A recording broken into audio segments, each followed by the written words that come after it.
할렐루야.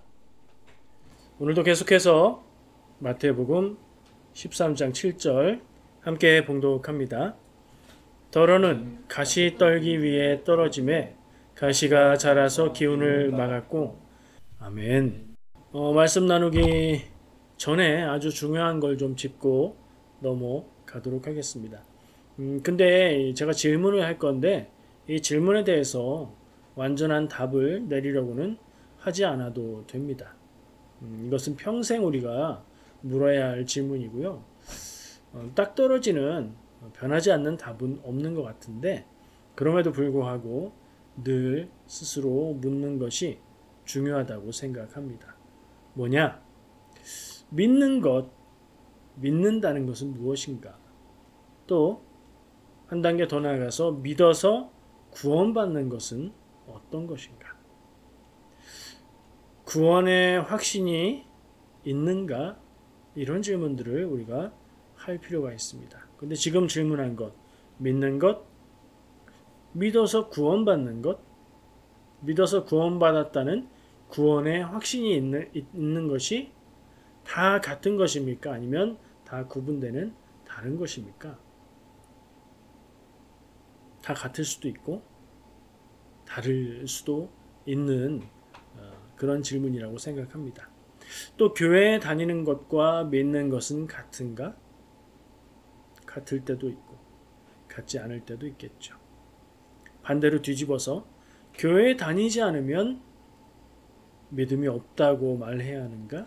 반대로 교회에 다니지 않지만 믿음이 있을 수 있지 않은가?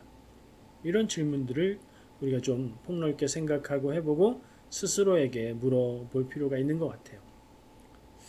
믿는지 안 믿는지는 자기가 대답할 수 있습니다. 그렇죠? 근데 얼른 대답하면 안 되고요. 좀 스스로 자신의 내면 깊은 곳을 잘 살펴보고 정직하게 대답을 하면 내가 믿는지 안 믿는지는 내가 알 수 있습니다. 믿어서 구원받았는지 아닌지는요. 내가 믿는다 안 믿는다는 확정할 수 있는데, 그러면 구원의 문제는 우리가 확정할 수 없습니다. 물론 우리가 믿는다면 당연히 구원이다 라는 논리가 성립합니다. 왜냐하면 하나님이 그런 뜻을 가지고 계심을 우리가 알고 성경 말씀을 통해서 믿음은 구원임을 알려주기 때문인데요. 하지만 그럼에도 불구하고 구원의 주권은 하나님께 있는 것이기 때문에 내가 나 스스로 믿는다 해도 구원을 받았는지 그렇지 않은지는 내가 판단할 수는 없는 문제인 겁니다. 그 다음 구원의 확신은요? 여러분, 구원의 확신이 필요합니까? 필요합니다. 구원의 확신이 있는 것이 좋은 것입니까? 좋은 것입니다. 그런데 구원의 확신이 있다고 해서 그것이 구원받았다는 사실을 확정한다? 그렇게 볼 수는 또 없습니다. 아까 말한 것처럼 구원의 주권은 하나님께 있기 때문입니다. 또 교회 다닌다고 진실한 믿음을 가졌는가 질문해보면 여기서는 조금 머뭇거리게 되지요. 생각해보면 교회에 다니면 진실한 믿음을 가질 가능성이 더 높아지죠. 훨씬 높아집니다. 그렇지만 교회에 다닌다고 해서 진실한 믿음이 있다는 보장을 할 수는 없을 것 같습니다. 요즘은 아니죠. 꽤 오래됐는데 가나안 성도라는 말들을 합니다. 다들 아시겠죠? 안 나가, 나 교회에 안 나가 라는 말인데 그걸 뒤집으면 묘하게 가나안이라는 말이 돼서 가나안 성도다, 이렇게 별칭을 붙여서 이야기합니다. 교회는 안 나가지만 믿음은 있는 그런 사람들을 부르는 말이죠. 이것에 대해서 한때 고민을 좀 해보았습니다. 어쩌면 큰 물결을 이루는 현상이라고도 보이는데요. 왜 교회에 안 나갈까? 왜 우린 교회에 있는 입장이니까 왜 교회에 안 올까? 교회와 교회의 본질과 믿음과 하나님, 구원, 신앙의 문제에 있어서 그게 문제가 돼서 안 나오는 게 아닌 것 같더라고요. 사람과 사람 사이에 어려운 문제가 있고 교회에 있어서 제도적이고 운영되는 모습에 부작용이 있고 문제가 있는 부분들에 실망하고 상처받아서 난 그런 교회는 안 나가. 하지만 나는 믿음은 지킬 거야. 라는 분들을 얘기를 하죠.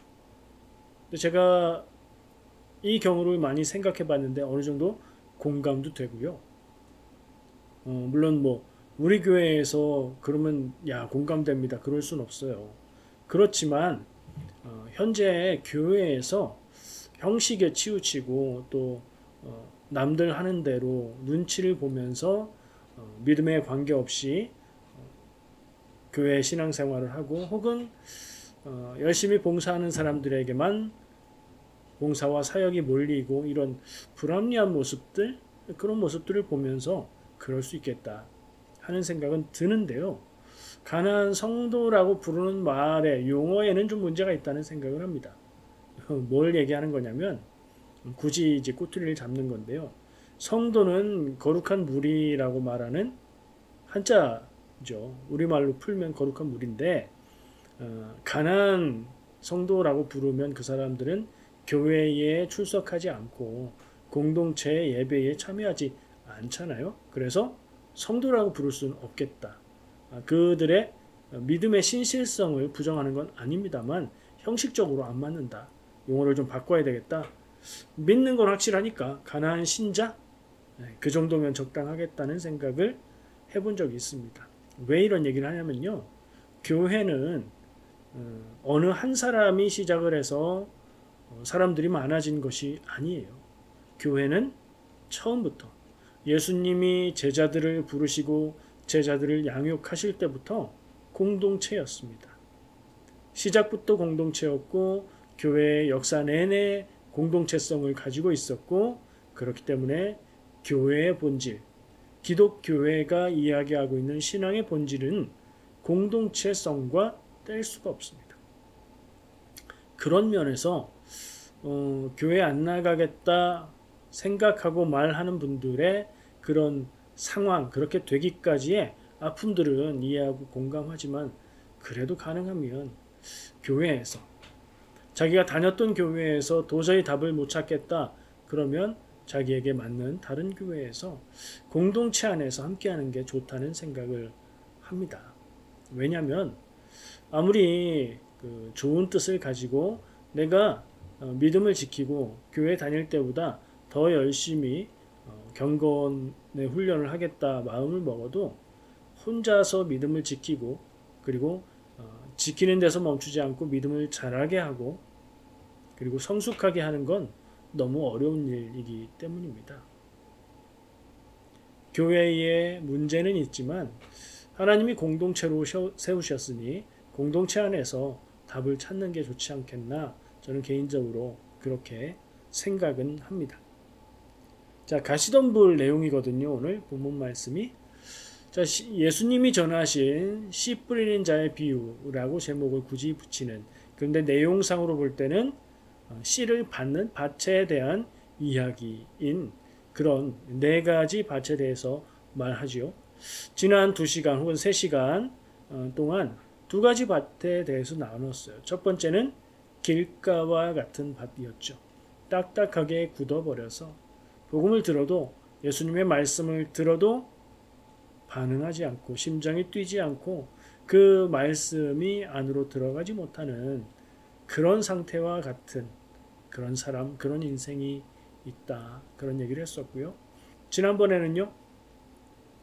돌밭과 같은 그런 사람, 그런 믿음, 그런 심령이 있다. 그때 얘기했던 것 중에 기억나는 게 돌밭이 자갈들이 섞여 있는 밭이라는 말이라기보다 얕은 흙 속에 큰 바위가 있는 그 위치를 이야기하는 거다. 그래서 흙이 있고 온도가 더 따뜻하기 때문에 싹은 잘 트지만 햇빛이 더 강해지면 물은 말라버리고 뿌리가 깊지 못해서 타 죽고 마는 그런 신앙생활의 시작은 잘 하는데 뿌리가 없어서 뿌리가 약해서 무너지는 신앙을 얘기했었죠. 오늘 가시덤불에 떨어진 씨앗은요. 내용상으로는 가장 짧습니다. 그쵸? 더러는 가시떨기 위에 떨어짐에 가시가 자라서 기운을 막았고 이게 전부예요. 그 다음은 바로 좋은 밭으로 넘어갑니다. 더러는 some of them 뿌린 씨앗 중에 일부는 가시떨기 위에 떨어졌다. 가시떨기는 우리가 직접 볼 수는 없는 거겠지만 자연이 다르니까 그냥 가시를 가진 생명력이 강한 그런 덤불 같은 것이라고 생각하시면 될 것 같아요.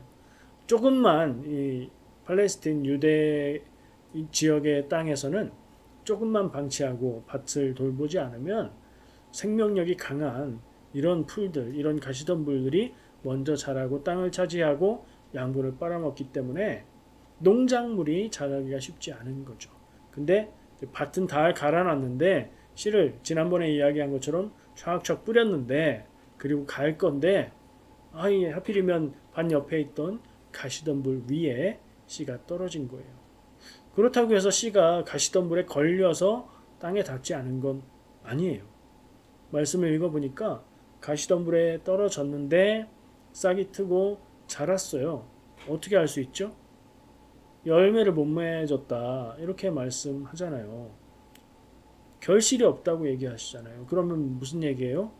싹이 트고 자라고 결실이 맺는 단계까지 다른 잘 자란 곡식들은 결실을 맺었는데 뭐 보리면 보리 뭐 이런 곡식을 맺고 여물어 가고 있는데 이 가시떨기에 떨어진 씨앗에서 나온 이 줄기는 자라긴 자라되 살아있긴 살아있되 열매를 못 맺는 거예요. 그 상태를 이야기하고 있는 겁니다. 어떤 신앙을 이야기하는 걸까요? 예수님 당시에 그리고 비유의 상황과 연결해서 생각하면 말씀을 듣고 말씀을 믿고 믿음이 생기고 믿음이 자라기는 하는데 믿음이 건강하게 생명력 있게 자라지는 못하는 상황을 얘기하는 겁니다. 더 와닿을 수 있게 현대 상황에 맞춰 얘기하면 전도를 받고 교회에 갔습니다. 교회에 다닙니다. 교회 다니는데 믿음이 깊어지고 믿음이 튼튼하게 뿌리내리고 건강하게 자라지는 못하지만 믿음이 근근히 끊어지지 않고 살아는 있는, 그런데 마지막에 가서 가져야 될 최종적인 목적인 열매를, 결실을 맺지 못하는 그런 상태를 얘기합니다. 교회 안 다니는 사람이 아니고 교회 다니는 사람이고, 안 믿는 사람이 아니고 믿는 사람인데 그의 상황은 어때요? 가시덤불 속에서 자라고 있는 거예요. 무엇을 얘기할까요? 제가 이것저것 얘기할 수 있지만 오늘은 아까 22절 말씀을 보자고 했죠. 그 말씀을 생각한 이유가 우리 학교 다닐 때 문제집 풀면 이렇게 손으로 딱 껴서 끝부분을 넘겨가면서 이렇게 보잖아요. 왜 그러죠? 답안지 확인하면서 문제 읽고 답 보고 이렇게 하는 거잖아요. 그렇게 오늘은 예수님의 답안지, 예수님의 해설을 보면서 나누고자 합니다. 그러면 굉장히 쉬워지거든요. 자, 예수님이 이 7절 말씀에 대한 해설을 22절에 말씀하시는데 화면에는 없지만 그대로 성경 가지고 계시면 펴서 22절 말씀을 같이 읽어보겠습니다. 마태복음 13장 22절, 가시떨기에 뿌려졌다는 것은 말씀을 들으나 세상의 염려와 재물의 유혹에 말씀이 막혀 결실하지 못하는 자요. 아멘. 가시떨기에 뿌려진 거는 뭐냐? 말씀을 들었고 싹이 텄고 믿음이 생겼고 자라기도 했는데 죽지 않았는데 가시떨기에 막혀서, 가시떨기의 기운에 막혀서, 그리고 가시떨기가 양분을 다 빨아들여서 죽지는 않았지만 건강하지 못하고 연약하고 그리고 결실을 못 맺는 상태를 말하는 것을 알 수가 있어요. 자, 가시덤불에 떨어진 씨는 싹이 어땠다고요? 싹이 텄다고요. 살았습니까? 죽었습니까? 살아 있습니다. 지금도 살아 있다는 거예요. 그런데 다른 애들은, 옆에 있는 밭에 있어서 잘 자라는 곡식들은 결실을 맺고 여물어가고 익어가고 있는데 얘는 쭉정이만 가지고 있다는 얘기입니다. 길가는 싹을 틔우지도 못했죠. 돌밭은 싹은 텄지만 말라 죽었어요. 근데 죽지 않았어요. 가시덤불에 떨어진 씨앗은 죽지 않았어요. 자랐어요. 싹이 트고 자랐는데 그런데 열매를 맺지 못했어요. 가능성을 가지고는 있는데 그게 결과로 나타나지는 않은 상태라는 거예요. 복음을 믿고 신앙생활하는 것으로 생각해 보면 믿음은 있지만 생명력이 없는 믿음. 믿긴 믿어요. 근데 믿음을 따라 행하기는 너무나 힘들고 어려워. 세상이 두렵고 그렇게 했을 때 살 수 있을까? 그렇게 했을 때 무엇이 될까? 하는 연약한 믿음에 믿음을 따라 행하지는 못하는 거예요. 믿음을 따라 행하지 못하니 믿음이 자라지도 않지요. 믿음이 성장하지도 성숙하지도 못하는 겁니다. 교회는 다니는데 정작 믿음이 너무 연약한 경우 가시덤불에 떨어진 씨앗, 거기서 나온 곡식, 줄기 같다고 말할 수 있을 것 같아요. 살아는 있는데 잘 자라지 못하고 열매를 맺지 못한다. 뭔가 좀 마음이 무거워지고 약간 충격을 받는 듯한 느낌이 듭니다. 왜 그렇죠?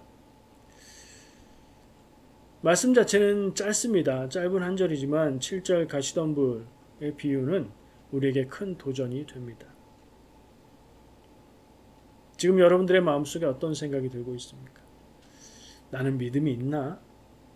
내 믿음은 자라고 성숙하고 있나? 인생을 변화시키고 삶을 변화시키고 하나님께로 나아가는 믿음인가? 그냥 믿고 그냥 교회 다니고 힘들고 어려울 때 위로받는 그만큼의 삶인가?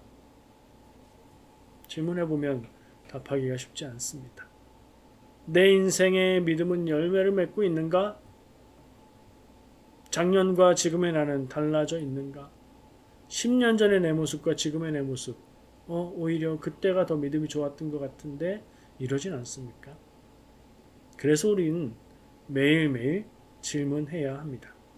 그리고 무엇이 나의 믿음이 고백되고 믿음이 자라나고 담대해지고 믿음으로 행하는 것을 막고 있는가를 찾아야 합니다.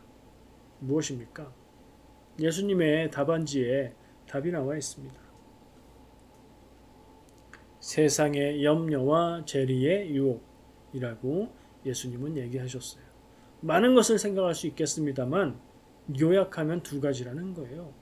세상의 염려, 살면서 걱정하고 고민해야 하는 일들, 재리의 유혹, 탐과 재리의 유혹, 그거 아니고요. 재리 한자로 쓴 거잖아요. 재물로 인한 이익, 재물로 인한 즐거움의 유혹. 부자가 되는 것에 대해서 마음을 뺏기는 유혹을 말하는 겁니다.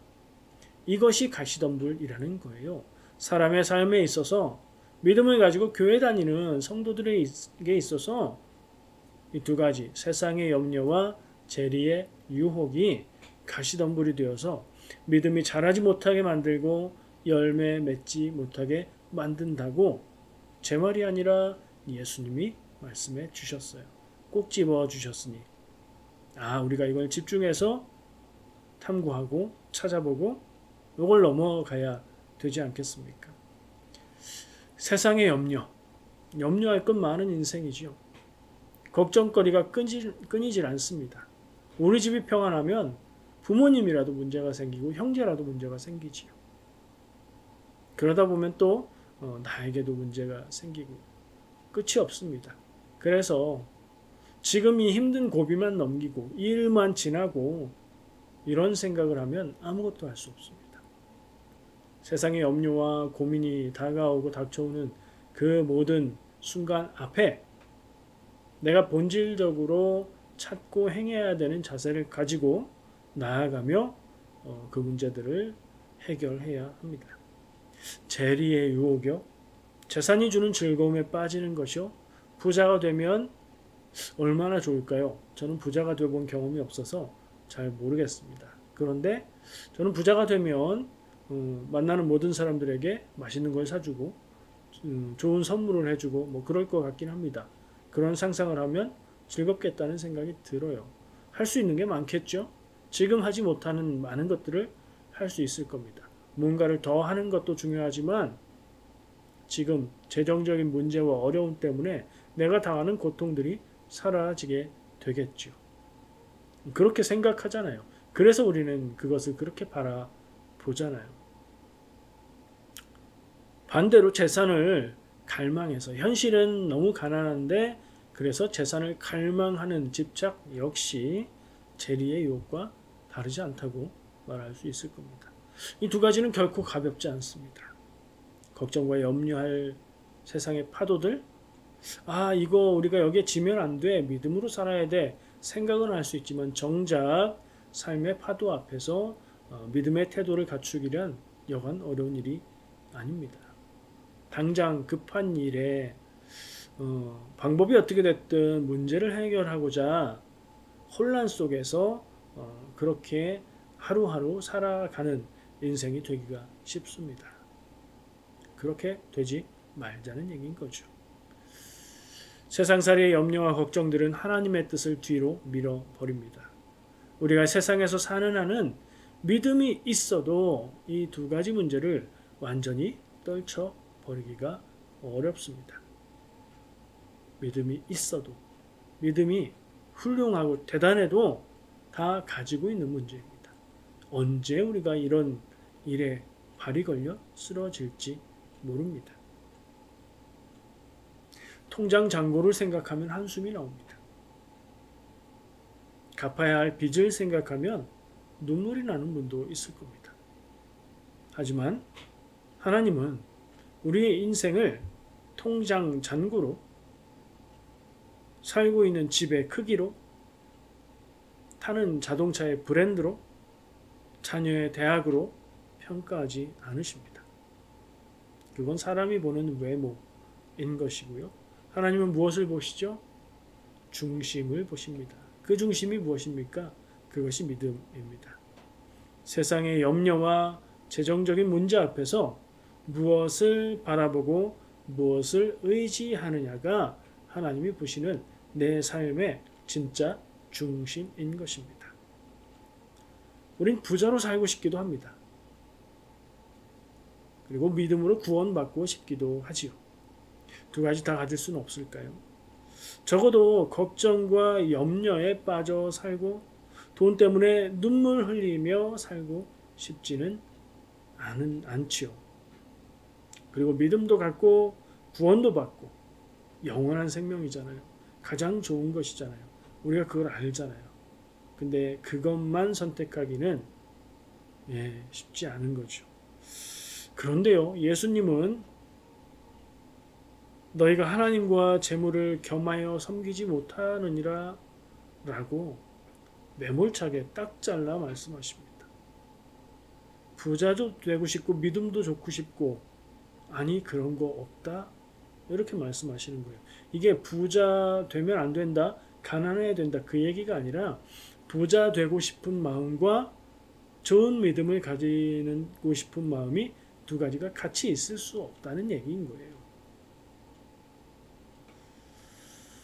우리는 선택해야 합니다.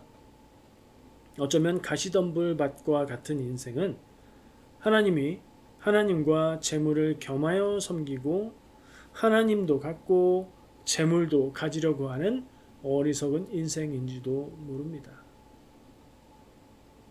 내 모습이 거기에 겹쳐 보인다 싶으신다면 오늘 말씀 곰곰이 생각하시고 내 삶의 태도와 중심을 이제부터 새로 다 잡아가면 되겠죠. 모세는요, 신명기는 모세가 죽음을 앞두고 마지막 순간 이스라엘 백성들에게 아주 중요한 것들을, 율법을, 하나님의 말씀을 강조하고 다짐시키는 설교문이거든요. 거기에서 이렇게 말합니다. 신명기 30장 19절 20절 말씀이에요. 내가 오늘 하늘과 땅을 불러 너희에게 증거를 삼노라. 내가 생명과 사망과 복과 저주를 네 앞에 두었은즉 너와 네 자손이 살기 위하여 생명을 택하고 내 하나님 여호와를 사랑하고 그의 말씀을 청종하며 또 그를 의지하라. 그는 내 생명이시요 내 장수이시니 여호와께서 내 조상 아브라함과 이삭과 야곱에게 주리라고 맹세하신 땅에 네가 거주하리라. 아멘. 주리라고 약속하신 땅은 가나안 땅이죠. 앞으로 들어가게 될 겁니다. 거기 가서 살게 될 거는 지금 정해진 상황인데요. 여기에는 다 말하지 않은 하나님과 동행하며 가나안에서 살아가는 삶을 말하고 있는 겁니다. 그리고 더 중요한 것은 네가 그 갈 길을 선택하라 라고 백성들에게 선택을 이야기하고 있습니다. 여러분은 무엇을 선택하시겠습니까? 생명입니까? 사망입니까? 복입니까? 저주입니까? 모세는 자신은 가나안 땅에 들어가지 못하는 것을 알았지요. 그래서 마지막 순간 백성들에게 정말 가장 중요한 것을 다짐한 것일 것입니다. 우리가 당장 재물의 유혹과 염려를 완전히 떨쳐버릴 수는 없을 겁니다. 제가 여러분에게 바라는 것은 선택과 결단이 필요한 순간 오늘 나누었던 이 말씀들이 기억나고 생각나서 가장 좋은 것, 하나만 고르라면 가장 좋은 것, 하나님의 뜻을 선택할 수 있는 믿음의 한 걸음을 내딛기를 바랍니다. 기도하겠습니다.